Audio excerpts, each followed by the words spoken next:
So, good afternoon guys. May dumating sa atin last Monday. Nagpa-retiming sa atin. So, actually hindi lang retiming yung ginawa sa kanya. Usually ang ginawa sa kanya is retiming. Ano yun palit ng belt, water pump, tensioner. Then, nagpapalit na rin ng radiator, valve cover gasket, nagpa-PMS. Actually, PPMS pa lang siya. Tapos, sinabay na rin yung ECV. So, not sure. Nakita nyo. May leak na rin yung radiator ni sir. So, possible siyang mag-overheat. Or baka nga nag-overheat na si sir or pre-overheat. So, ayan. Yung pink na yan, leak yan. So, hindi yan maganda. Pare-timing na rin si sir. So, medyo hirap na rin yung engine ni sir. Parang may mga symptoms na rin na lumalabas sa kanya. So, good thing. Hindi na niya pinaabot sa maputulan ng belt kasi pinakita rin sa amin yung belt ito yan ata, ito ba yan? Tama, ito yun.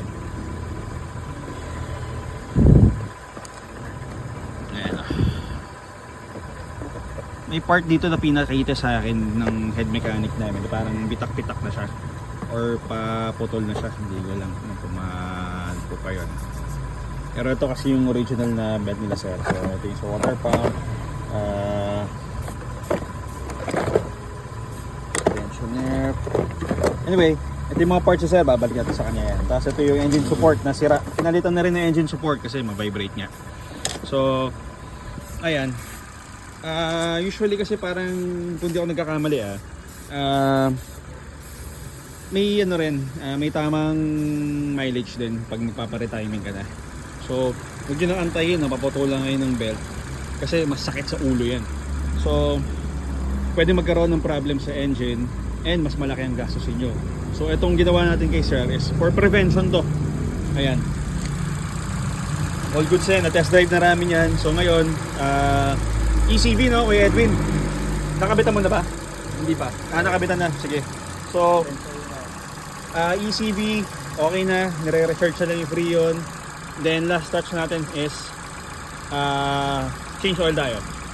So ayan. So hopefully by tomorrow ma-release na to. Yan siya. So guys, open kami everyday.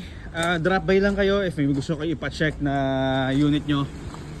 And kung may hanap kayo ng EcoSport or any Ford units or any kung available naman sa amin, pwede nyo i-check, pwede nyo i-test drive, walang problema. So open kami guys last touch lang natin to. So yung iba dito, mga project cars natin yan, mga sold units na yan. Yung iba dino-double check na lang natin. Yung iba dito galing sa paint shop. Yung iba dito galing na sa under chassis specialist natin, niro-road test na lang natin. So to check, syempre, if magkakaroon pa ng problem sa unit, then if kung ano man yung mag-occur na problem, kami bahala dyan para walang problema at walang sakit sa ulo ang pagka-release ng unit. So yun lang guys. Maraming salamat sa pagsubaybay. Update tayo soon. So, yeah. Thank you.